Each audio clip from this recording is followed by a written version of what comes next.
Nausea Feroz गुज़िरियल ॾींहुं government higher secondary school Jatoi में साल 1984 जे मैट्रिक पास कंदड़ बेंच जे दोस्तनि पारां पंहिंजे हाल हयात क्लास टीचरनि ऐं सब्जेक्ट टीचरनि जे मान में ईद मिलन हिकु शानदार गजाणी तकरीब मुनक़द कई वई। हिन तकरीब जा ख़ासि महिमान उन टाइम जा उस्ताद साहिबान सर इनायत हुसैन भुट्टो, सर अली नवाज़ सियाल, सर सादिक अली उमरानी, साईं शहज़ादो शाह, सर अब्दुल रसूल लेब अटेंडेंट मौलवी मोहम्मद इब्राहिम जतोई हुआ। Sir Riaz Ahmed Bohio national press club जा सदर मोहतरम M Zafar Agar, sir Rasool Bakhsh Khaskheli, sir Idrees Jatoi, sir Azizullah Panwar, sir Abdul Hakeem Allah, sir इशात मशहूरी ऐं नौशा फेरोज़ खां आयल सहाफ़ी आदिल अब्बासी ॿियनि एज़ाज़ी महिमाननि तो शिरकत कई।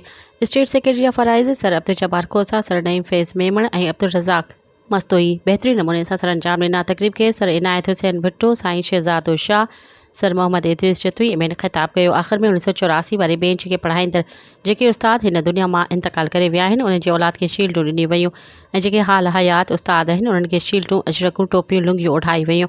मीडिया जी नुमाइंदा साफ़ी वहीद रज़ाक मेमण, साफ़ी माशूक खोसा, साफ़ी मुमताज़ मीर बहर, साफ़ी आदिल अब्बासी खे लुंगियूं ओढ़ाई वयूं ऐं साफ़ी दोस्तनि जो शुक्रिया पिणु अदा कयो वियो। सब्सक्राइब कयो अवामी न्यूज़ HD खे ऐं ताज़ा तरीन ख़बरुनि लाइ ॾिसंदा रहो अवामी न्यूज़ HD।